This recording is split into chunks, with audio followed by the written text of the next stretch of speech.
I feel like Brian never thought that he was going to be enough.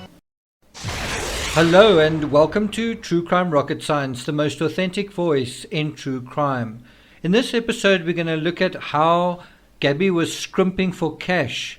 A new social media account belonging to Gabby shows how cash poor their situation was, and it also reveals something else that I think a lot of people may not have anticipated, but we'll get to that in a moment. I'm also going to be doing a special midweek live on Wednesday, probably Wednesday afternoon around about 3-4 o'clock Eastern Standard Time, but I'll let you guys know the details closer to the time, but look out for that. That'll be dealing with something that hasn't really been spoken about before on the Mary Piglets incident. So I'll be doing that, as well as something I've been meaning to do for quite a while, answering your best questions. It's something I've been meaning to do for the past 2 lives. I'll be finally getting to it this Wednesday. You probably don't want to miss it because you're not going to be hearing from me even regular sort of episodes for much of next week. So you probably want to catch that, and then there might be a final live at the end of the week before this channel is going to go a little bit quiet. I'm just going to take a little bit of a break, so look out for that. But before we get started with this episode, if you haven't subscribed to the channel, please do. Like, share, leave a comment, and let's get started. So if you look at all of this, shirts, underwear, jeans, sketches, sunglasses, bikinis, face masks, bookmarks, Gabby was flogging all of these on Depop, a peer-to-peer social e-commerce company, under the username @thingsgabbydoes, and she had around about 219 people following her, and the way that she defined her profile was that it was custom, vintage, gently worn, and brand new as well. And she also put her Instagram profile there, which is obviously the one that we know. If you think it's a fake profile, well, just looking at the items sold, well, they are things that we've seen before on Brian's Instagram and also on Gabby's Instagram. There are 61 items sold.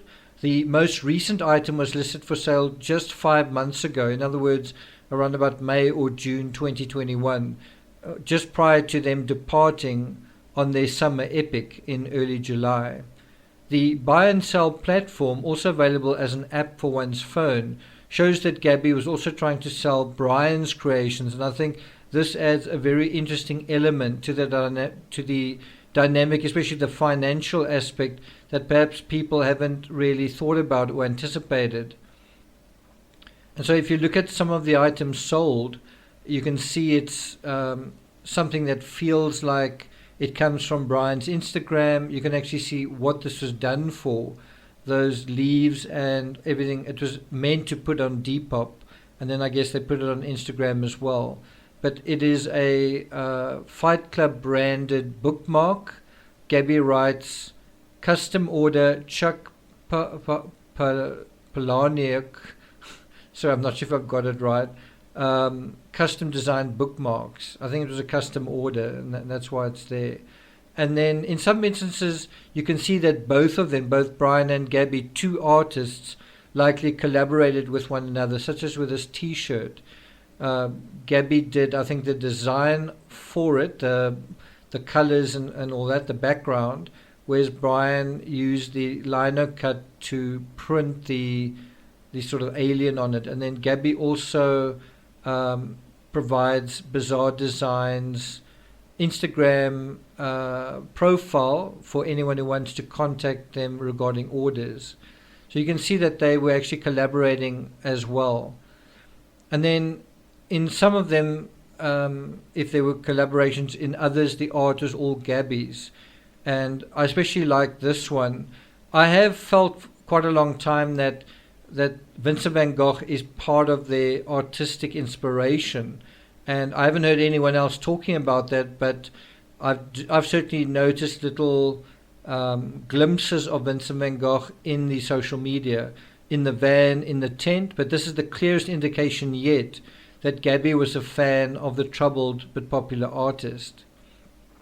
She made a Vincent van Gogh design Starry Starry Night on a jean pocket. It's quite a nice design there, selling that for $30. And she actually says, hand painted by me, Vincent van Gogh inspired denim American Eagle jeans, right? And then she says, also left, Van Gogh's painting of sunflowers, right, the Starry Night. So not just one, quite a few inspirations taken there. It's also possible if many of Brian's designs were bought on Gabby's platform, he may have felt he had a certain claim to some of her earnings or money. And, you know, I've actually been in the same position, certainly as a young adult. I remember it very vividly, selling all of my comics, a big pile almost as long as my leg. I remember selling all my Enid Blyton books. I had easily 50 or 60 of them, all the Hardy Boy books that I had. I was quite young then, but then it went on as I was a young adult, later selling the bulk of my CDs.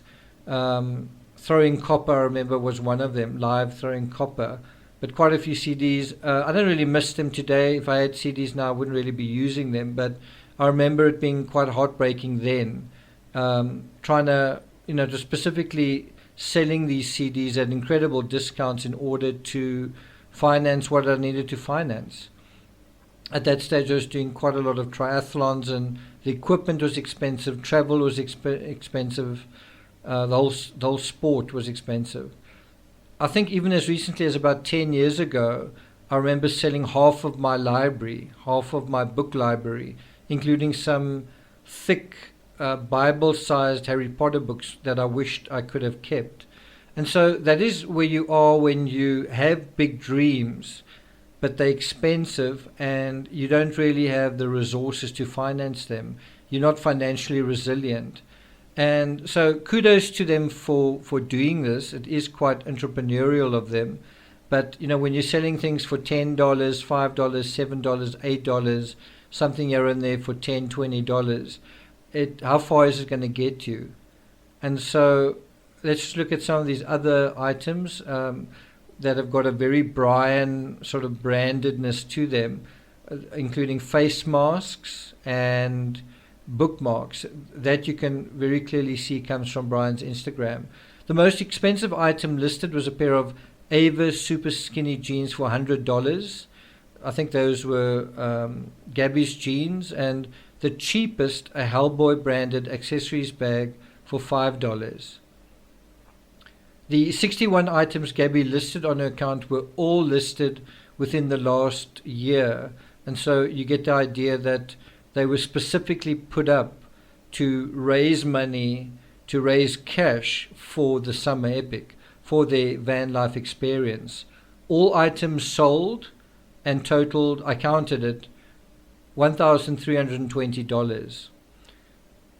I'm not going to take it further than that. In tomorrow's live stream, I'm going to talk about a different aspect to the Mary Piglets incident, which actually also has got something to do with social media. And I'm also going to go through your best questions and a few other things of interest. So look out for that. I will be posting exactly when that'll be closer to the time.